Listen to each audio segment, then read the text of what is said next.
Chapter 8. Port Angeles. Jess drove faster than the chief, so we made it to Port Angeles by 4. It had been a while since I'd had a girls' night out, and the estrogen rush was invigorating.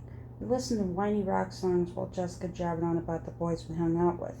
Jessica's dinner with Mike had gone very well, and she was hoping that by Saturday night they would have progressed to the first kiss stage. I smiled to myself, pleased.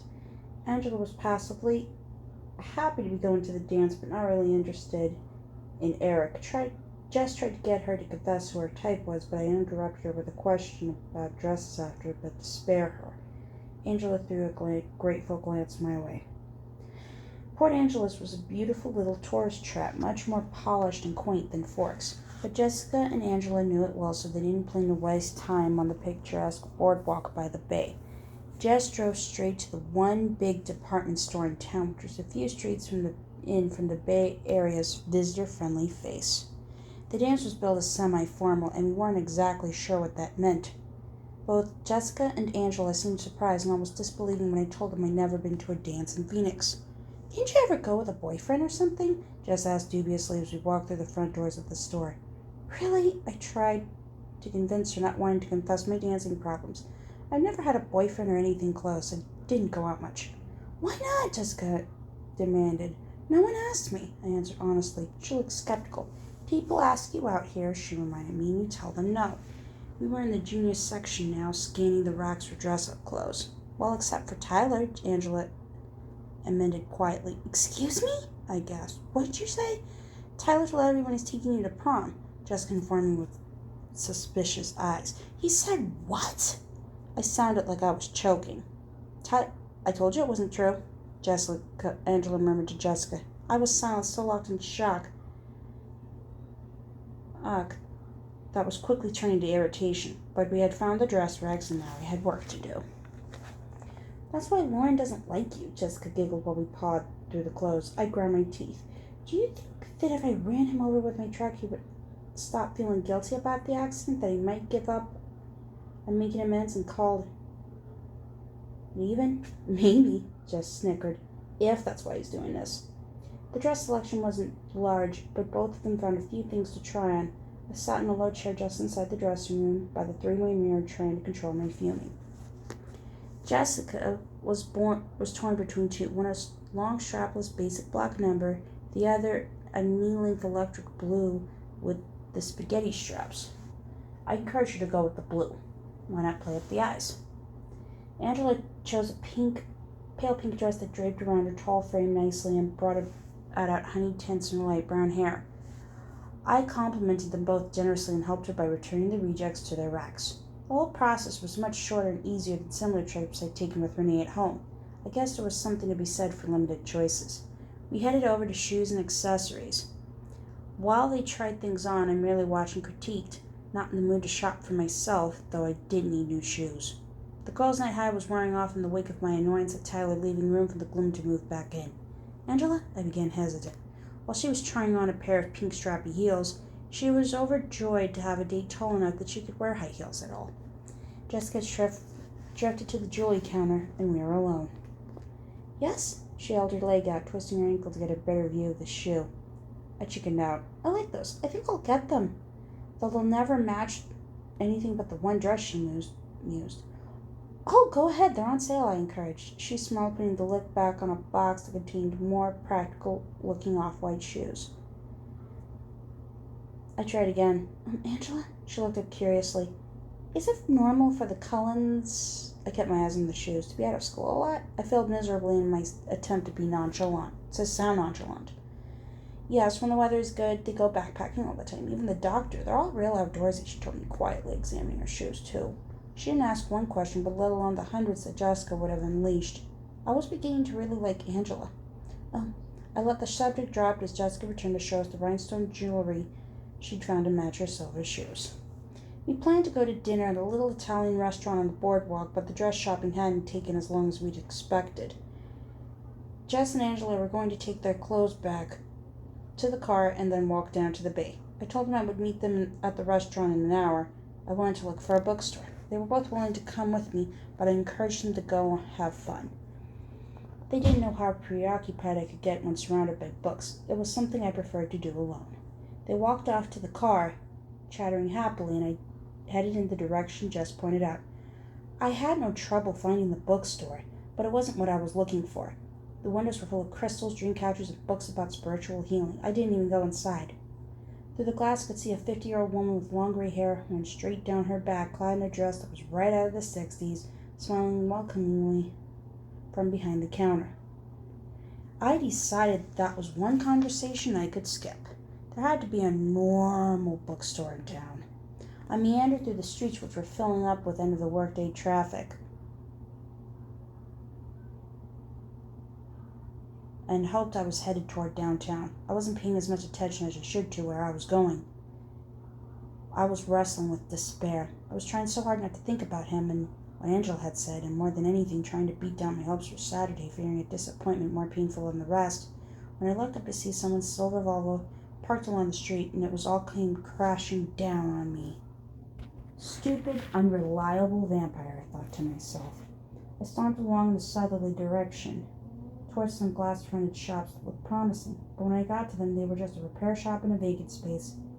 I still had too much time to go looking for Jess and Angela yet, and I definitely needed to get my mood in hand before I met back up with them. I ran my fingers through my hair a couple of times and took some deep breaths before I continued around the corner.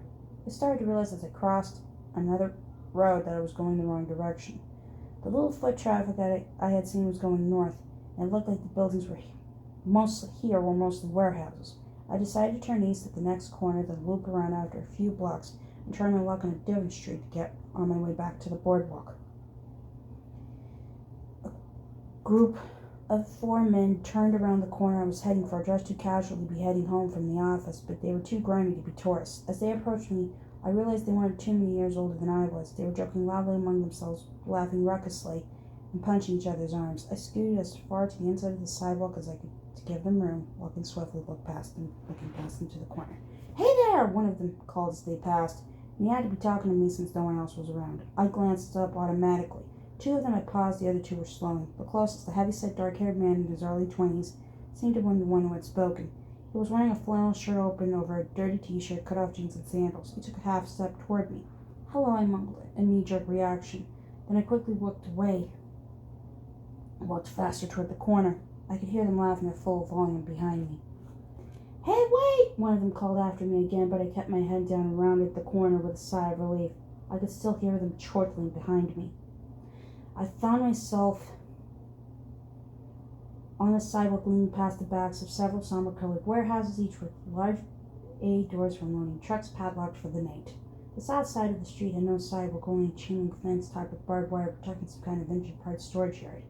I wandered far past the part of Angela's that I, as a guest, was intended to see. It was getting dark. I realized the clouds finally returning, piling up on the western horizon, creating an early sunset. The eastern sky was still clear but green, shot through with streaks of pink and orange. I left my jacket in the car, and a sudden shiver made me cross my arms tightly across my chest. A single van passed me, and then the road was empty. The sky suddenly darkened further, and as I looked over my shoulder to glare at the offending cloud, I realized with a shock that 2 men were walking quietly 20 feet behind me. They were from the same group I'd passed at the corner, though neither was the dark one who'd spoken to me. I turned my head forward at once, quickening my pace. A chill that had nothing to do with the weather made me shiver again. My purse was on a shoulder strap and had it slung across my body, the way you were supposed to wear it so it wouldn't get snatched. I knew exactly where my pepper spray was, still in my duffel bag under the bed, never unpacked. I didn't have much money with me, just 20 and some ones, and I thought about accidentally dropping my bag and walking away. But a small, frightened voice in the back of my mind warned me that they may be something worse than thieves.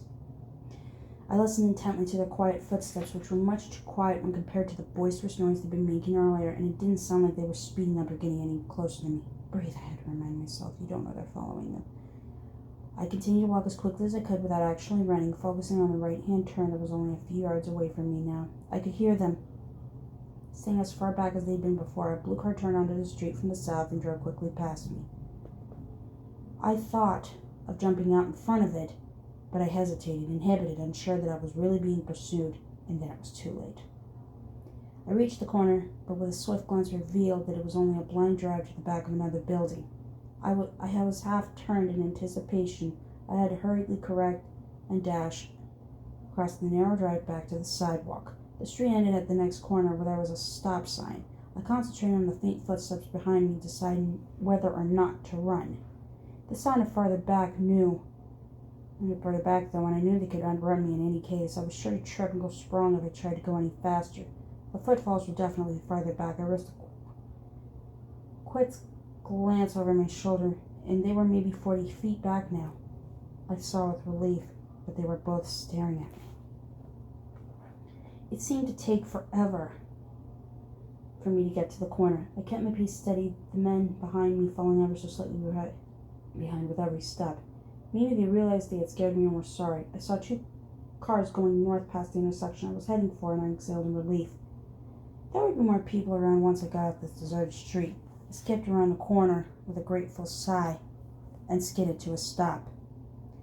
The street was lined on both sides by blank, doorless, windowless walls. I could see in the distance 2 intersections down, street lamps, cars, and more pedestrians, but they were all too far away, because lounging against the western building midway down the street were the other 2 men from the group, both watching with excited smiles as I rose down the sidewalk. I realized then that I wasn't being followed. I was being herded. I paused only for a second, but it felt like a very long time. I turned then and darted to the other side of the road. I had a sinking feeling that it was a wasted attempt. The footsteps behind me were louder now. "There you are!" the booming voice of the stocky, dark-haired man shouted. The intense quiet made me jump. In the gathering darkness, it seemed like he was looking past me. "Yeah!" The voice called loudly from behind me, making me jump again as I tried to hurry down the street. "We just took a little detour." My steps had to slow now. I was closing the distance between myself and the lounging pair too quickly. I had a good loud scream, and I sucked in air, preparing to use it, but my throat was so dry I wasn't sure how much volume I could manage. With a quick movement, I slipped my purse over my head, grabbed the strap with one hand, ready to surrender it or use it as a weapon as need demanded. The thick-set men struggled away from the wall as they warily came to the stop and walked slowly into the street. "Stay away from me," I warned in a voice that was supposed to sound strong and fearless, but I was right about the dry throat and volume. "Don't be like that, sugar," he called, and the raucous laughter started again behind me. I braced myself, feet apart, trying to remember through my panic what little self-defense I knew. Heel the hand thrust upward, hopefully breaking the nose or shoving it into the brain. Finger through the eye socket, try to hook around and pop the eye out. And the standard knee to the groin, of course. That same pessimistic voice in my mind spoke up and reminded me that I probably wouldn't have a chance against one of them, and there were 4. "Shut up," I commanded the voice before terror could incapacitate me. I wasn't going out without taking someone with me. I tried to swallow up all so I could build up a decent scream. Headlights suddenly flew around the corner of the car, almost hitting the stocking when forcing me to jump back for this. I dove into the road. This car was going to stop or have to hit me. But the subtle car unexpectedly fishtailed around, skidding to a stop with the passenger door open just a few feet from me. "Get in!" a furious voice commanded. It was amazing how instantaneously the choking fear vanished, amazing how suddenly the feeling of security washed over me, even before I was off the street as soon as I heard his voice. I jumped in the seat, slamming the door shut behind me. It was dark in the car. No light had come on with the opening of the door, and could barely see his face in the glow of the dashboard. The tires squealed as he spun around to face north, accelerating too quickly, swerving toward the stunned men on the street. I caught a glimpse of them diving for the sidewalk as we straightened out and sped toward the harbor. "Put on your seatbelt," he commanded, and I realized I was clutching the seat with both hands. I quickly obeyed. The snap of the belt connected was loud in the darkness. He took a sharp left, racing forward, blowing through several stop signs without a pause. But I felt utterly safe, and for the moment totally unconcerned about where we were going. I stared at his face in profound relief that went beyond my sudden deliverance. I studied his flawless features in the limited light, waiting for my breath to return to normal, until it occurred to me that his expression was murderously angry. "Are you okay?" Surprised at how hoarse my voice sounded. "No," he said curtly, and his tone was livid. I sat in silence, watching his face while his blazing eyes stared straight ahead until the car came to a sudden stop. I glanced around, but it was too dark to see anything beside the vague outline of dark trees crossing the roadside. We weren't in town anymore. Bella? He asked, his voice tight, controlled. Yes? My voice was still rough. I tried to clear my throat quietly. Are you all right? He still didn't look at me, but the fury was plain in his face. Yes? I croaked softly. Distract me, please. He ordered. I'm sorry. What? He exhaled sharply. Just prattle about something unimportant until I calm down, he clarified, closing his eyes and pinching the bridge of his nose with his thumb and forefinger.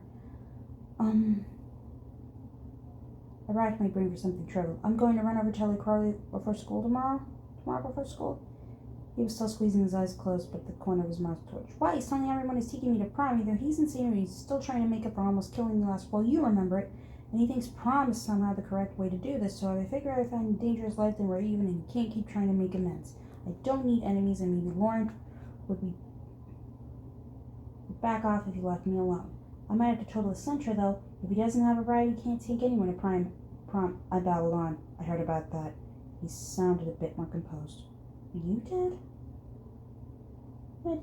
I asked in disbelief. My previous irritation flamed. If he's paralyzed from the neck down, he can't go to prom either. I muttered, refining my plan. Edward sighed and finally opened his eyes. Better? Not really. I waited, but he didn't speak again. He leaned his head back against the seat, staring at the ceiling of the car. His face was rigid. What's wrong? My voice came out in a whisper. Sometimes I have a problem with my temper, Bella. He was whispering too as he stared out the window, his eyes narrowed and slits. But it wouldn't be helpful for me to turn around and hunt down those... He didn't finish the sentence. Looking away, struggling for a moment to control his anger again. At least, he continued, that's what I'm trying to convince myself. Well, the words seemed inadequate, but I couldn't think of a better response. We sat in silence again. I glanced at the clock on the dashboard. It was past 6:30. Jessica and Angela will be worried, I murmured. I was supposed to meet them. I started the engine without another word, turning around smoothly and speeding back toward town. We were under the streetlights in no time at all, still going too fast, weaving with ease through the cars slowly cruising the boardwalk. Parallel parked against the curb in a space I would have thought much too small for the Volvo, but he did effortlessly in one try. I looked out the window to see the lights of La Bella Italia and Jess and Angela just leaving, pacing anxiously away from us. How did you know where I began? But then I just shook my head. I heard the door open and turned to see him getting up. What are you doing? I asked. I'm taking you to dinner. He smiled slightly, but his eyes were hard. He stepped out of the car and slammed the door. I fumbled with my seatbelt, then hurried to get out of the car as well. He was waiting for me on the sidewalk. He spoke before I could go stop Angela and Jessica before I had to track them down. I don't think I could restrain myself if I ran into your other friends again. I shivered at the threat of his voice. Jess, Angela! I yelled after them, waving when they turned. They rushed back to me, the pronounced relief on both their faces simultaneously. They changed to surprise as they saw who I was standing next to. They hesitated a few feet from us. Where have you been? Jessica's voice was suspicious. I got lost, I admitted sheepishly. And then I ran into Edward. I gestured toward him. Would it be all right if I joined you? He asked in his silken, irresistible voice. I could see from their staggered expressions that he had never unleashed his talents on them before. Sure. Jessica breathed. Actually, Bella, we already ate while we were waiting. Sorry, Jessica confessed. That's fine, I'm not hungry, I shrugged. I think you should eat something. Edward's voice was low but full of authority. He looked up at Jessica and spoke slightly louder. Do you mind if I drive Bella home tonight? That way you won't have to wait while she eats. No problem, I guess.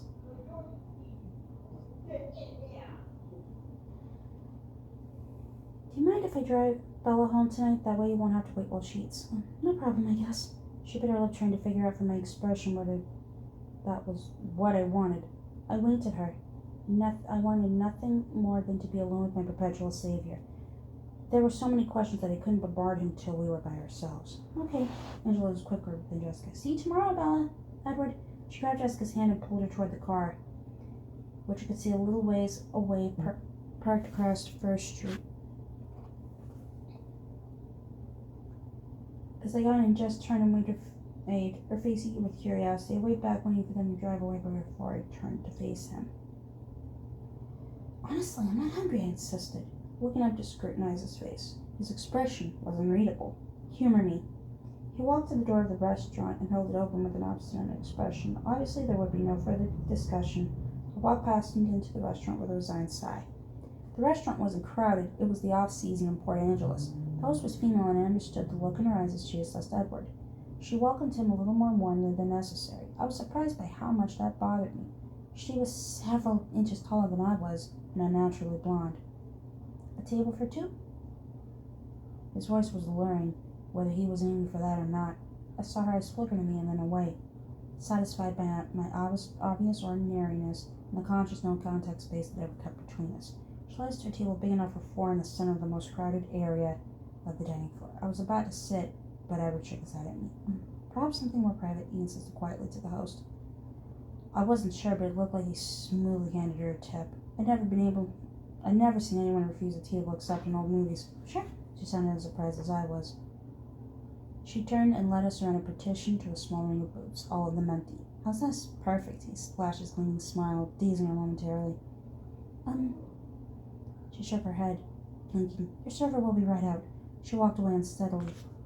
You really shouldn't do that to people, I criticized. It's hardly fair. Do what? Dazzle them like that. She's probably hyperventilating in the kitchen right now. He seemed confused.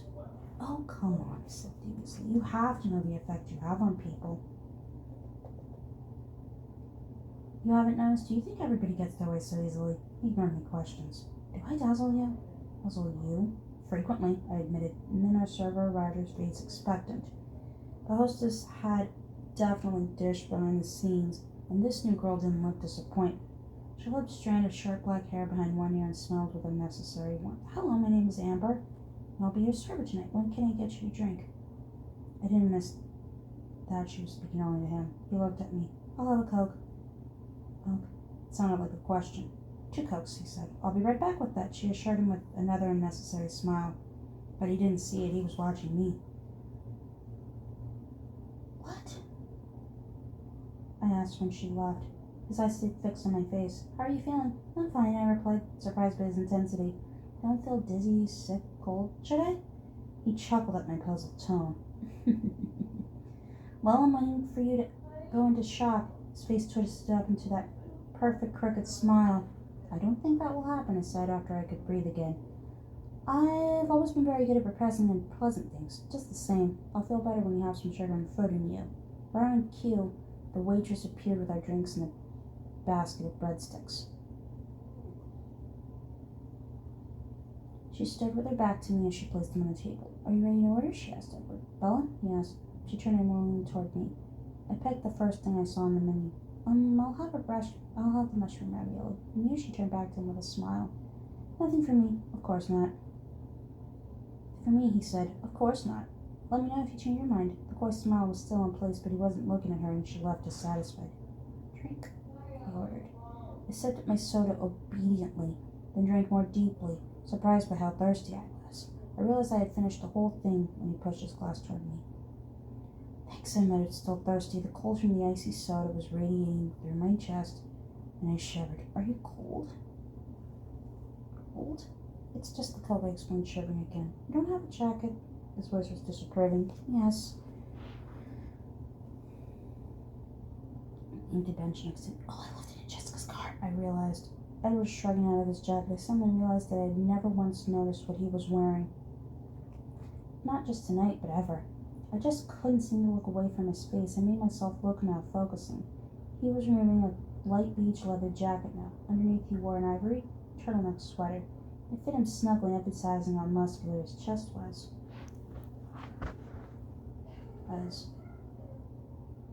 He handed me the jacket, interrupting my old one. Thanks, I said again, sliding my arms into his jacket. It was cold the way my jacket felt when I first picked it up in the morning, hanging in the drafty hallway. I shivered again. It smelled amazing. Trying to identify the delicious scent. It didn't smell like cologne. The sleeves were much too long. I shoved them back so I could free my hands. That color blue looks lovely with your skin, he said, watching me. I was surprised. I looked down, flushing, of course. He pushed a bread basket toward me. Really, I'm not going into shock, I protested. You should be. A normal person would be. You don't even look shaken, he seemed unsettled. He stared into my eyes, and I saw how light his eyes were. Lighter than I'd ever seen them, golden butterscotch. I feel very safe with you, I confessed, mesmerized into telling the truth again. That displeased him, his alabaster brow furrowed. He shook his head, frowning. This is more complicated than I'd planned, he murmured to himself. I picked up a breadstick and began nibbling on the end, measuring his expression. I wondered when it'd be okay to start questioning him. Usually you're in a better mood when your eyes are so light, I commented, trying to distract him from whatever thought he had left him frowning and somber. He stared at me. What? You're always crabbier when your eyes are black. I expected that, I went on. I have a theory about that. His eyes narrowed.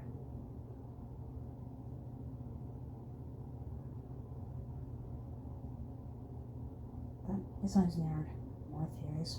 I chewed a small bite of the bread, trying to look indifferent. I hope you're more creative this time. Or are you still stealing from comic books? If his faint smile was mocking, his eyes were still tight. Well, no, I didn't get it from a comic book, but I didn't come up with... There, I confessed. And? He prompted. But then the waitress strode around the partition with my food. I realized we'd been unconsciously leaning toward each other across the table because we both straightened up as she approached. She set to the dish in front of me, and it looked pretty good, and turned quickly to Edward. Did you change your mind? She asked. Isn't there anything I can get you? I may have been imagining a double meaning in her words. No, thank you, but more soda would be nice. Gestured with a long white hand to the empty cups in front of me. Sure, she removed the empty glasses and walked away. You were saying? I asked. I'll tell you about it in the car if... I paused. There are conditions? He raised one eyebrow, his voice ominous. I do have a few questions, of course. Of course. The waitress was back with 2 more Cokes. She sat them down without a word this time and left again. I took a sip. Well, go ahead. He pushed, his voice still hard. I started with the most undemanding, or so I thought.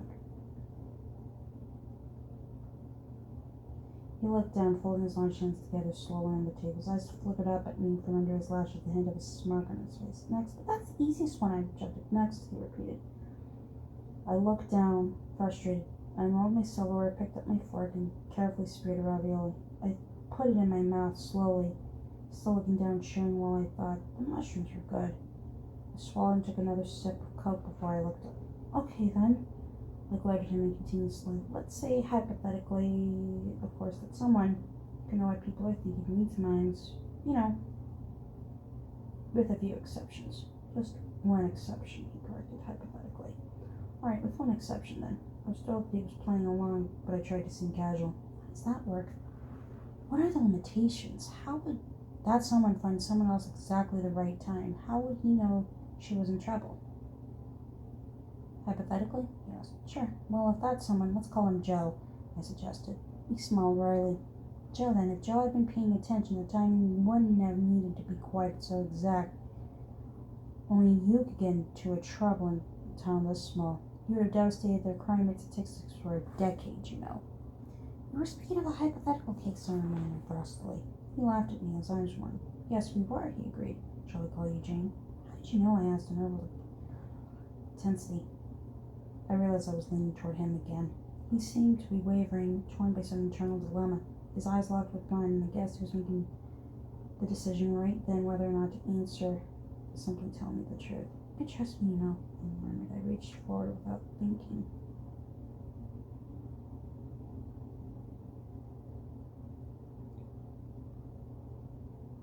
He touched his folded hands, but he slipped them away minutely, and I pulled my hand back. I don't know if I have a choice anymore. His voice was almost a whisper. I was wrong. You're much more observant than I gave you credit for. I thought you were always right. I used to be. He shook his head again. I was wrong about you, and one other thing as well. You're not a magnet for accidents. That's not a broad enough classification. You are a magnet for trouble. If there is anything dangerous within a 2-mile radius, it will invariably find you.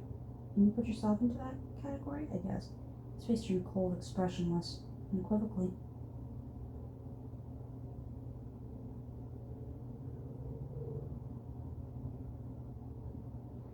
I I stretched my hand across the table again, ignoring him when he pulled back slightly once more to touch the back of his hand shyly with my fingertips. The skin was cold and hard like stone. Thank you. My voice was repetitive. That's twice now. Let's not try for 3. Agreed? I scowled but nodded. He moved his hand from mine under mine, placing both of his under the table, but he leaned toward me. I followed you to Port Angeles, he admitted, speaking in a rush.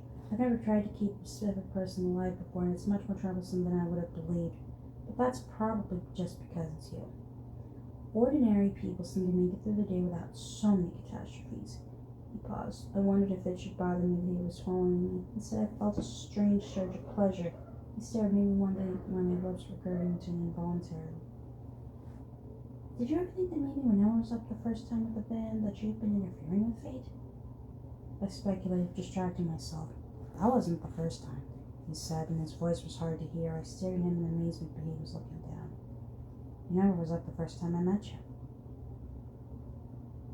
I felt a spasm of fear at his words and the abrupt memory of his violent black glare that first day, but the overwhelming sense of safety I felt in his presence stifled it. By the time he looked up to read my eyes, there was no trace of fear in them. You remember? Yes. He asked, his angel's face grave. Yes, I was calm. And yet here you sit. There was a trace of disbelief in his voice. He raised one eyebrow. Yes, there he said. Because of you. I paused. Because somehow you knew how to find me today, I prompted. He pressed his lips together, staring at me through narrowed eyes, deciding again. His eyes flashed down on my full plate, and then back to me. You eat, I'll talk, he bargained. I quickly scooped up another ravioli and popped it in my mouth. It's harder than it should be keeping track of you. Usually I can find someone very easily once I've heard their mind before. He looked at me anxiously, and I realized I had frozen. I made myself swallow and stuck another ravioli and toasted it. I was keeping tabs on Jessica, not carefully. Like I said, you could only find trouble in Port Angeles, and first I didn't notice when you took off on your own. Then, when I realized that you weren't with her anymore, I went looking for you at the bookstore I saw in her head. And I could tell that you hadn't gone in and that you'd gone south, and I knew you would have to turn around soon. So I was just waiting for you, randomly searching through the thoughts of people on the street to see if anyone noticed you, so I would know where you were. I had no reason to be worried, but I was strangely anxious. I know! He was lost in thought, staring past me, seeing things I couldn't imagine. I started to drive in circles, still listening. The sun was finally setting, and I was about to get out and follow you on foot. And then he stopped, clenching his teeth together in sudden fury. He needed an effort to calm himself. Then what? I whispered. He continued to stare over my head. I heard what they were thinking. He growled, his upper lip curling slightly back over his teeth. I saw your face in his mind. He suddenly leaned forward, one elbow appearing on the table, his hand covering his eyes. The movement was so swift. It startled me. It was very hard. You can't imagine how hard for me to simply take you away and leave them alive. His voice was muffled by his arm. I could have let you go with Jessica and Angela, but I was afraid if you left me alone, I would go working for them, he admitted in a whisper. I sat quietly, dazed, my thoughts incoherent. My hands were folded in my lap, but I was weakly leaning against the back of my seat. He saw his face in his hand, and he was still as if he'd been carved in the stone his skin resembled. Finally he looked up, his eyes seeking, mindful of his own questions. Are you ready to go home? He asked. I'm ready to leave. I qualified, overly grateful that we had the hour-long ride home together. I wasn't ready to say goodbye to him. The waitress appeared as if she'd been called or watching. How are we doing? She asked Edward. We're ready for the check, thank you. His voice was quiet, rough, was still reflecting the strain of our conversation. It seemed to muddle. Will her. Sure, she started. There you go. She pulled a small leather folder from the front of her black apron and handed it to him. There was a bill in his hand already. He slipped it into the folder and handed it right back to her. No change, he smiled. Then he stood up and I scrambled awkwardly to my feet. She smiled invitingly and at him again. You have a nice evening. He didn't look away from me as he thanked her. I suppressed a smile. He walked close beside me to the door, still careful not to touch me. I remember what Jessica had said about her relationship with Mike. They were almost to the first kiss stage. I sighed. Edward seemed to hear me, and he looked down curiously. I looked at the sidewalk, grateful that he didn't seem to be able to know what I was thinking.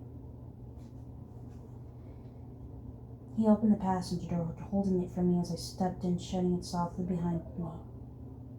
I watched him walk around the front of the car, amazed yet again by how graceful he was. I probably should have been used to that by now, but I wasn't. I had a feeling Edward wasn't the kind of person anyone got used to. Once inside the car, he started the engine and turned the heater on high. It had gotten very cold, and I guess the good weather was at an end. I was warm in his jacket, though, breathing in the scent of it when I thought you couldn't see. Edward pulled out through the traffic, apparently without a glance, looking around to head toward the freeway. Now, he said significantly, it's your turn.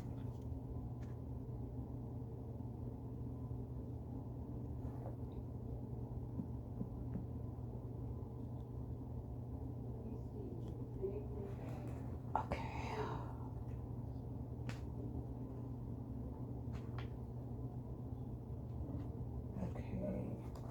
Impatience.